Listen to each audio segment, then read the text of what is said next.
नमस्कार, प्रणाम। मैं गुंजन कुमार आप सभी को नए वीडियो के साथ गुंजन लर्निंग प्लेटफॉर्म पे स्वागत करता है।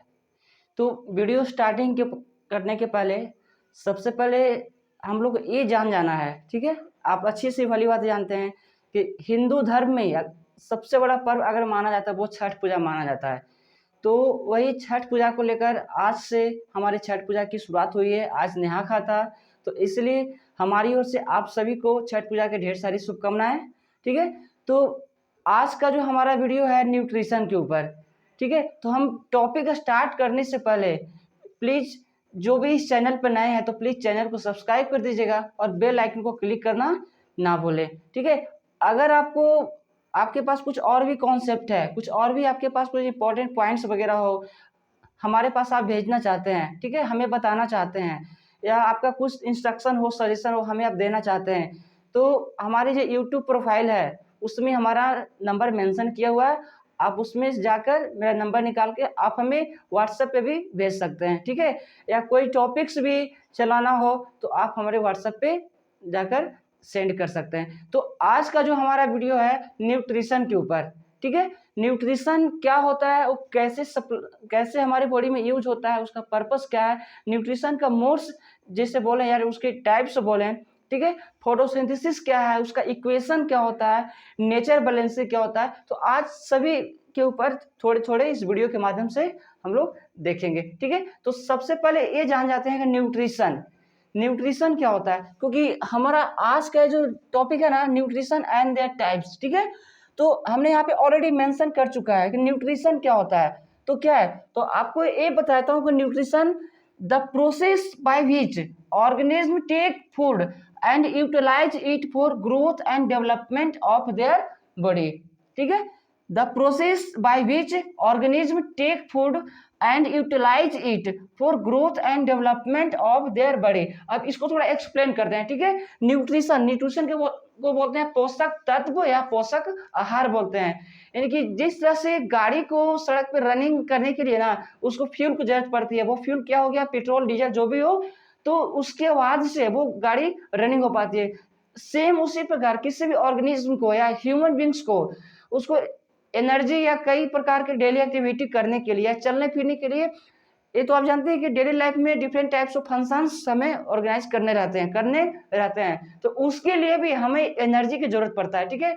और वो एनर्जी क्या होता है कि हमारी भोजन के स्रोत में लेते हैं, ठीक है? तो हमारा डिफिनेशन ही क्या था, the process by which organism take food, यानी कि हम भोजन लेते हैं और भोजन लेने के बाद उसे यूटिलाइज करते हैं, यूज में उसे लाते हैं, यूज में लाने के बाद किस पर्पज से, for growth and development of their body, हमारे शरीर को ग्रोथ करने के लिए, विकास करने के लिए, फंक्शनिंग करने के लिए वो यूज में आता है, ठीक है? फिर से एक बार रिपीट करते हैं, जो हम भोजन लेते हैं वो हमारे बॉडी में यूटिलाइज होता है, यानी कि ब्रोकन डाउन होता है, ब्रेक डाउन होता है, और ब्रेक डाउन होने के बाद वो किस फॉर्म में हमें यूज में आता है, हमारी बॉडी को ग्रोथ एंड डेवलपमेंट में काम आते हैं, डेली लाइफ में different types of activities functioning करने के लिए, ठीक है?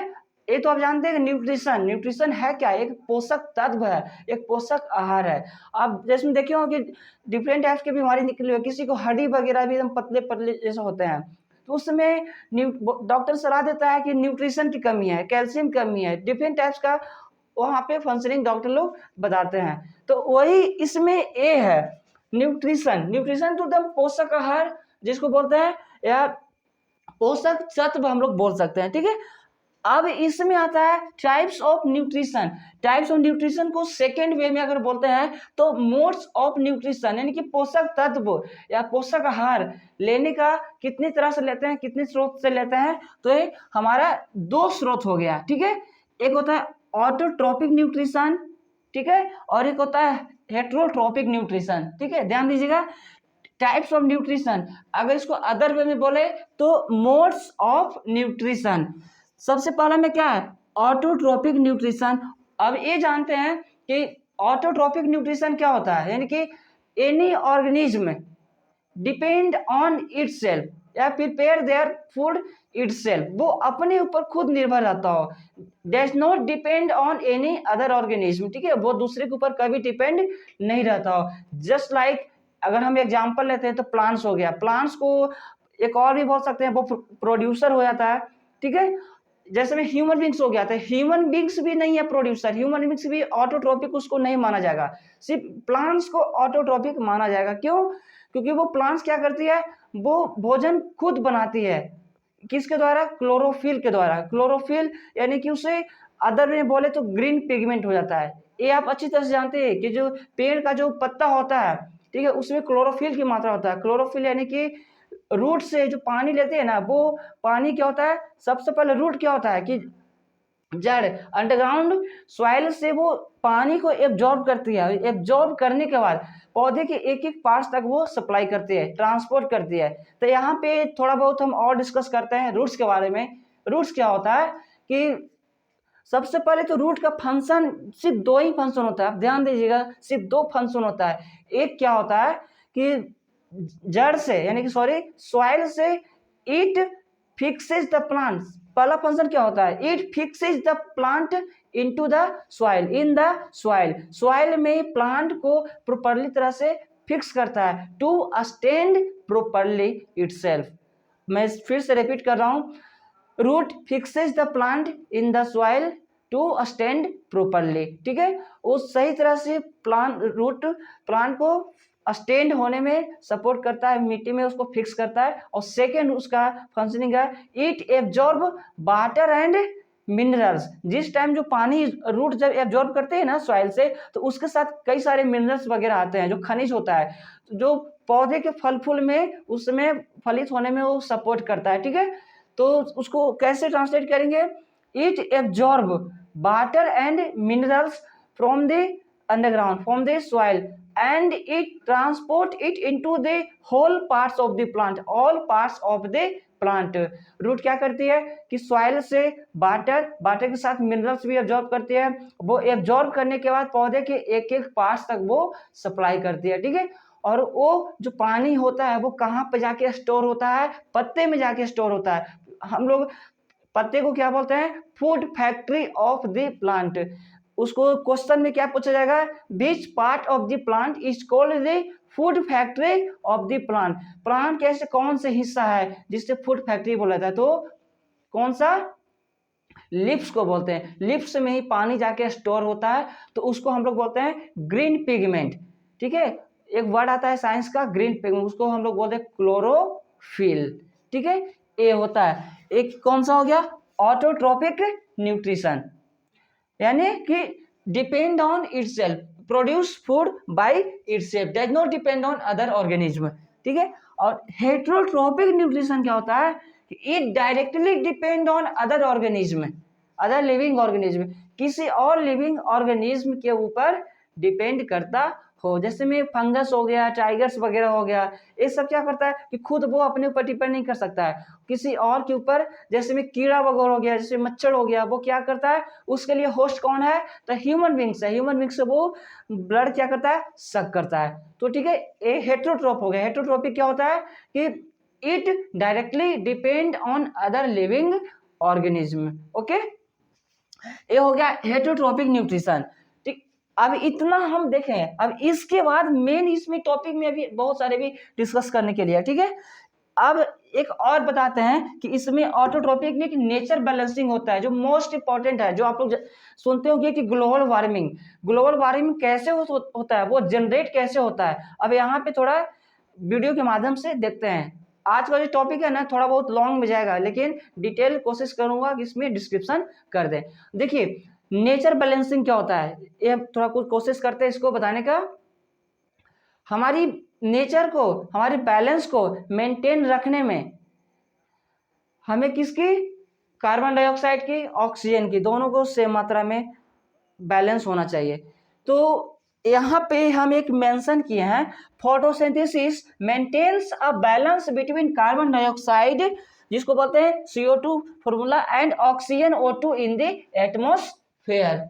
हमारे एटमॉस्फेयर को, वायुमंडल को मेंटेन करने में कार्बन डाइऑक्साइड और ऑक्सीजन को बैलेंस रहना बहुत जरूरी है, तो कंपलसरी है। ठीक है, अब यहाँ पे देखते हैं आप सारा, आप देख रहे हैं कि ह्यूमन बींग्स किस तरह से डेली डेली क्या इंक्रीजिंग हो रहा है।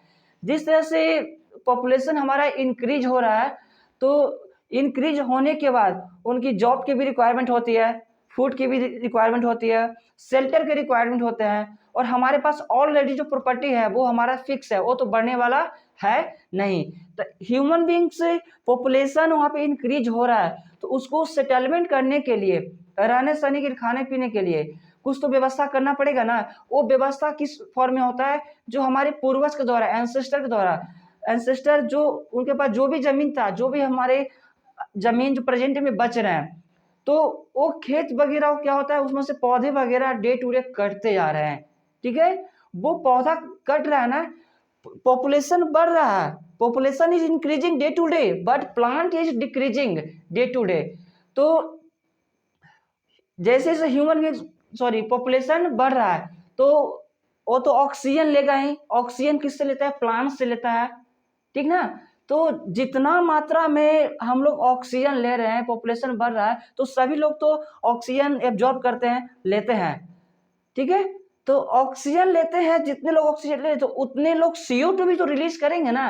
CO2 यानी कि कार्बन डाइऑक्साइड, वो जब रिलीज करेंगे तो उस वो CO2 को एब्जॉर्ब करने के लिए उतना पौधा भी तो होना चाहिए ना हमारे पास। ठीक है, जितनी मात्रा में हम ऑक्सीजन को एब्जॉर्ब कर रहे हैं, वो कहाँ से हमें मिलता है, प्लांट से मिलता है। तो जब हम CO2 कार्बन डाइऑक्साइड जब हम रिलीज करते हैं, तो उस कार्बन डाइऑक्साइड को एब्जॉर्ब करने के लिए पौधा भी तो होना चाहिए, लेकिन हमें अफसोस है कि पौधा डे टू डे घटते जा रही है। उसको एक बोलते हैं deforestation, the process by which plant cutting down rapidly is called deforestation. तो डे टू डे पौधे कटते जा रहे हैं, तो हम जितना मात्रा में ऑक्सीजन ले रहे हैं तो CO2 छोड़ रहे हैं। तो पौधे को कटने के बाद जो भी पौधे प्रेजेंट में बच रहा है, तो जितना हम CO2 छोड़े, जितना पौधा है उतना एब्जॉर्ब कर लेगा, और जो CO2 जो बच गया पौधे के एब्जॉर्ब करने के बाद, वो कहाँ में जाएगा, वो हमारे एटमॉस्फेयर में जाएगा। ठीक है, वो हमारे एटमॉस्फेयर में जाएगा, तो वो अब जानते हैं कि CO2 क्या होता है, गर्माहट होता है, तो वो हमारे एटमॉस्फेयर को गर्माहट करेगा, यानी कि गर्म फैलेगा, किसमें, वायुमंडल में। वो जब गर्म फैलता है ना, तो उसके वजह से एक्सेस हीट जनरेट होता है। ठीक है, तो हमें उस समय क्या होता है कि बहुत गर्मी फीलिंग्स होती है, यानी कि हाल में देख रहे हैं कि जिस तरह से पॉपुलेशन बढ़ रहा है, तो पौधे भी कटते जा रहे हैं। ठीक है, तो ये रीजन होता है कि पौधे घट रहे हैं, तो CO2 को एब्जॉर्ब करने के लिए उतना पौधा तो हमारे पास होना चाहिए। तो अफसोस है, पौधे तो उतना है नहीं, जितना है उतना वो एब्जॉर्ब करती है। ठीक है, स्टोमाटा के द्वारा वो एब्जॉर्ब करती है, जो बच जाता है वो हमारे एटमॉस्फेयर में फैला। एटमॉस्फेयर में फैला तो CO2 तो वो गर्म होता है, कार्बन डाइऑक्साइड तो गर्म होता ही होता है, तो वो गर्माहट करेगा, यानी गर्म को फैलाएगा, गर्म ज़्यादा हमारे वायुमंडल होगा। वो जब गर्म होता है ना, तो हम वही गर्माहट को हम ग्लोबल वार्मिंग कहते हैं। इसको एक साइंस वर्ड होता है नेचर बैलेंसिंग। ओके, अब यहाँ पे इतना तो हम देख लिए। ठीक है, अब ये जान जाएगा, एक ऑक्सीजन होता है, तो कुछ और भी हमारे पास कुछ कॉन्सेप्ट है जो ऑक्सीजन के ऊपर हम डिस्कस करने जा रहे हैं। जैसे में ऑक्सीजन, तो ये तो पता है कि ऑक्सीजन ह्यूमन बींग्स लेते हैं, all living organism take oxygen, it is very compulsory. Without oxygen we can't live at a single moment, या एट ए सेकेंड, या एट ए मिनट। ओके, तो ऑक्सीजन हम लोग लेते हैं, तो ये तो पता है कि ऑक्सीजन ले रहे हैं, तो हम लोग भी लेते हैं, टाइगर्स वगैरह, फिश वगैरह, whole living organism take oxygen. तो जो हम लोग ऑक्सीजन लेते हैं, हमें कोई और भी एक बच्चा पूछा था, हम आपके साथ भी शेयर करना चाहते हैं। हम लोग भी ऑक्सीजन लेते हैं, मछली भी ऑक्सीजन लेते हैं। ठीक है, तो एक यहाँ पे क्वेश्चन अराइज होता है, एक छोटे छोटे बच्चे पोएम भी पढ़ते हैं कि मछली जल की रानी है, जीवन उसका पानी है, हाथ लगाओगे डर जाएगी, बाहर निकालो मर जाएगी।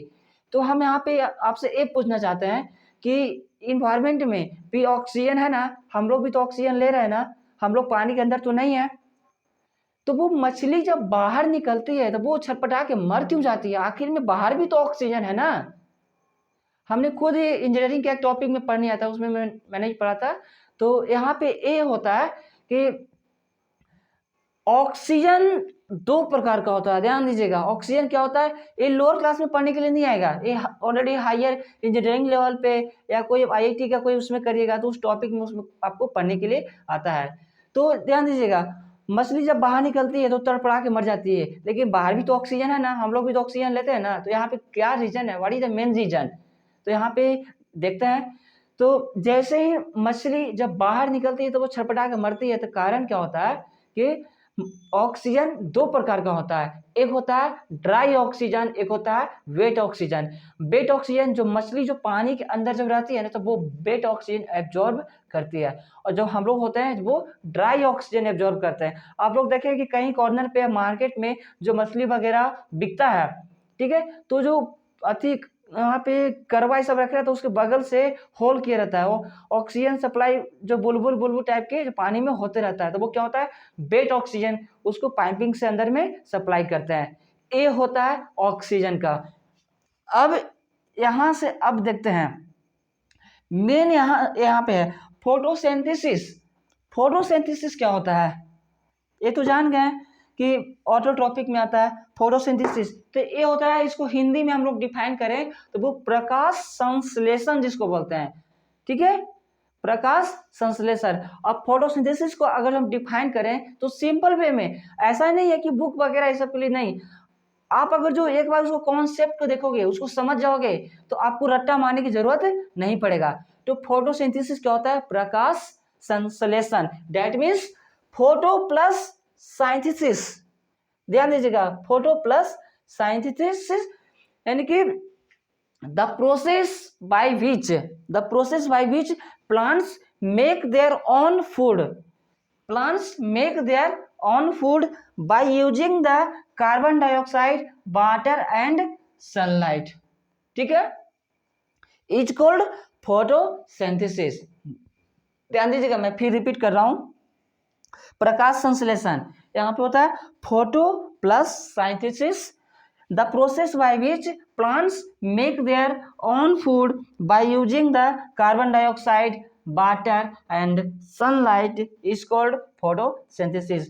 प्लांट अपना भोजन खुद रेडी करती है, किसके माध्यम से, कार्बन डाइऑक्साइड। कार्बन डाइऑक्साइड क्या होता है, जो हम लोग रिलीज करते हैं, हम लोग छोड़ते हैं, ऑक्सीजन लेने के बाद हम लोग सप्लाई भी तो CO2 करते हैं ना वो। और ये वाटर है ना, वो वाटर कहाँ से, अंडरग्राउंड से, सॉइल से, जो हमने रूट के बारे में आपको बताया वो। और ये जो सनलाइट है ना, वो किससे, सूर्य से एब्जॉर्ब होती है क्लोरोफिल के द्वारा। क्लोरोफिल को हीट करने में, यहाँ पे कन्वर्ट करने में किसको जरूरत पड़ता है, सनलाइट की। अब यहाँ पे एक इक्वेशन के माध्यम से डिटेल देखते हैं, ठीक है। सबसे पहले क्या होता है, कार्बन डाइऑक्साइड प्लस वाटर, ठीक है, 6CO2 plus 6H2O, CO2 plus H2O, 6CO2, 6 molecule किसका, कार्बन डाइऑक्साइड का। कार्बन डाइऑक्साइड इसकी क्या हो गया, फॉर्मूला हो गया, ठीक है, इसका मॉलिक्यूल्स कितने, 6 मॉलिक्यूल्स हो गया, ठीक है। यहाँ पे ध्यान दीजिएगा, ये जो CO2 है, कार्बन डाइऑक्साइड का ये फॉर्मूला हो गया CO2, C6 है ना, वो हमारे मॉलिक्यूल्स हो गया, किसका मॉलिक्यूल, कार्बन डाइऑक्साइड का। और यहाँ पे H2O है, इसको क्या कहते हैं, वाटर कहते हैं, ठीक है। 6 इसका क्या हो गया, मॉलिक्यूल्स हो गया। ये दोनों को जब एक साथ जब रिएक्ट होता है ना, ठीक है, दोनों एक साथ कंबाइन होता है तो यहाँ पे C6H12O6, ये क्या होता है, ग्लूकोज यानी कि शुगर जैसे हम बोल सकते हैं, कार्बोहाइड्रेट बोल सकते हैं इसको, प्लस 6O2 यानी कि ऑक्सीजन, ठीक है, यानी कि ग्लूकोज प्लस ऑक्सीजन। यहाँ पे आपका फर्स्ट फॉर्मूला, इसको ऐसे यहाँ से ये हम बोल सकते हैं 6CO2 plus 6H2O, 6 carbon dioxide plus 6 water, H2O water, उसको रिएक्ट होता है, रिएक्ट होने के बाद जैसे में किस में कन्वर्ट होता है, C6H12O6, जैसे में ग्लूकोज इसको बोलते हैं, कार्बोहाइड्रेट बोल सकते हैं, प्लस 6O2 ए ऑक्सीजन। अब उसको सेकंड में यहाँ पे अल्फाबेटिकल में समझते हैं, कार्बन डाइऑक्साइड प्लस वाटर, हमने यहाँ पे ऑलरेडी बोला सकते दोनों को एक साथ कंबाइन करेंगे, कार्बन डाइऑक्साइड प्लस वाटर। और ये जो आपका क्लोरोफिल है ना, जिसको बोलते हैं हम लोग ग्रीन पिगमेंट बोलते हैं, ठीक है। जब एक क्लोरोफिल, ये तो लिक्विड है, इसको रिएक्ट करने के लिए, उसको हीट करने के लिए किसकी जरूरत पड़ता है? सनलाइट को। तो ये जब सनलाइट से जब ये हीट होगा तो ये सभी तो कन्वर्ट होगा ना, ये सभी तो किसी एनर्जी में तो इसको चेंजिंग करेगा। जब क्लोरोफिल, जब यहाँ पे जब जिस तरह से ह्यूमन बींग्स को खाना बनाने के लिए गैस की जरूरत पड़ता है, सारे मटेरियल्स एक साथ कंबाइन करते हैं, यानी कि इंग्रेडिएंट्स जिसको बोलते हैं, फूड भोजन बनाने के लिए जो भी सामान वगैरह का हम इकट्ठा करते हैं, जैसे में सब्जी हो गया तो सब्जी बनाने के लिए मसाला हो गया, पानी हो गया, नमक हो गया, जो भी सामान हम इकट्ठा करते हैं तो वो क्या होता है? इंग्रेडिएंट्स उसको हम कहते हैं। तो ये हो, इसको हम लोग बोल सकते हैं इंग्रेडिएंट्स। तो क्या है? क्लोरोफिल, ये लिक्विड फॉर्म है, तो इसको हीट करने के लिए, यहाँ पे एनर्जी फॉर्म करने के लिए किसकी जरूरत पड़ता है? सनलाइट की।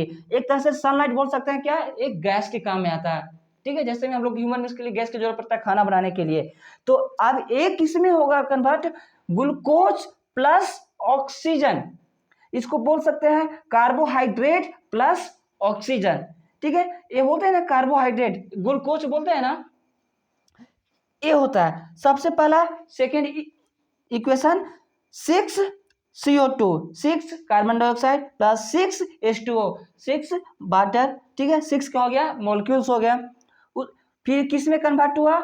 C6H12O6 ग्लूकोज में, जिसको बोल सकते हैं कार्बोहाइड्रेट या शुगर बोल सकते हैं, प्लस 6O2, 6 वाटर। इस सारा को रिएक्शन करने के बाद फिर इसको अल्फाबेटिकल में कार्बन डाइऑक्साइड प्लस वाटर, ठीक है, किससे इसको रिएक्ट करेगा? सनलाइट से इसको हीट करेगा।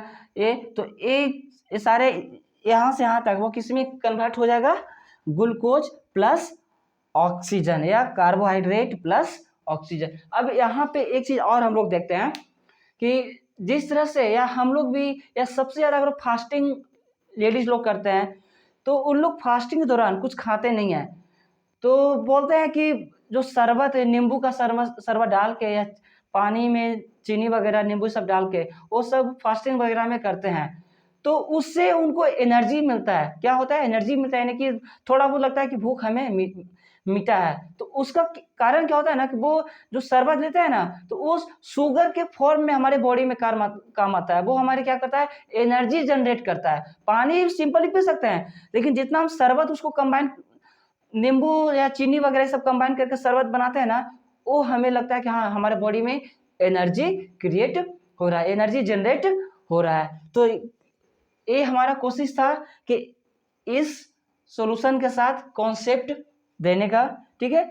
अगर आपके पास कोई और भी कोई नए कॉन्सेप्ट होगा या कुछ और भी आप हमारे चैनल को देख रहे होंगे, तो कोई नया नया आपको टॉपिक चलाना हो तो प्लीज़ हमारी कोई भी कमेंट में जाके आप कमेंट कर सकते हैं। तो हम कमेंट आपका पढ़ के कोशिश करेंगे कि नेक्स्ट डे आपको वो वीडियो मेरे चैनल के माध्यम से, सॉरी मेरा चैनल नहीं, आप लोग की चैनल है, ठीक है, तो इस चैनल के माध्यम से आपको देखने को मिले। नमस्कार, प्रणाम।